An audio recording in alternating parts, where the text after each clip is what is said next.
¿Cómo alguien de total confianza acaba convirtiéndose en un traidor? Bueno, vamos a meternos de lleno en la historia de una caída espectacular, una que nos enseña paso a paso cómo la traición va echando raíces justo donde menos te lo esperas. La pregunta que lo arranca todo es esta. ¿Cómo es posible que alguien del círculo más íntimo, un elegido, acabe siendo la herramienta que provoque la caída de su propio líder? Y la respuesta que encontramos, la verdad es que es para pensárselo. La historia de Judas Iscariote no es la de un cambio de la noche a la mañana. No, es una desconexión lenta, progresiva, que empieza mucho antes del acto final que todos conocemos. Para entender de verdad la magnitud de esta tragedia, primero tenemos que ver desde qué altura se cayó. Porque Judas no era un cualquiera, para nada.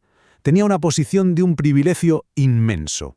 A ver, parémonos a pensar en esto. Judas no era un seguidor más perdido entre la multitud. Tenía un asiento en primera fila. Vio milagros con sus propios ojos, escuchó las enseñanzas más importantes directamente de la fuente. Formaba parte del equipo más cercano, del núcleo duro. Y aquí viene la primera gran advertencia que se nos presenta. Estar cerca de la grandeza no te contagia automáticamente. No es suficiente. La relación con los principios, con la fe o con lo que sea hay que cuidarla, hay que cultivarla cada día.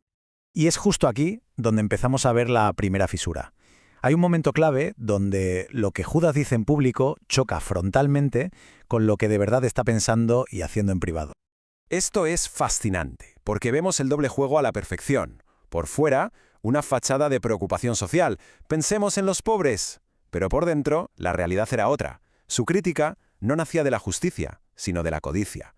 Usaba una excusa piadosa para ocultar que simplemente quería ese dinero para él. Ojo que esto es clave. Todavía no estamos hablando de una gran conspiración. Estamos hablando de un patrón de pequeños no pasa nada, de pequeñas concesiones morales que van carcomiendo el carácter por dentro poco a poco. Y claro, lo que empieza como algo pequeño y oculto, si se le alimenta, al final crece. Y ese defecto privado se convierte en una decisión activa y, en este caso, fatal. 30. De repente, esa codicia que era un pensamiento secreto, ahora tiene un número, un precio. 30 piezas de plata.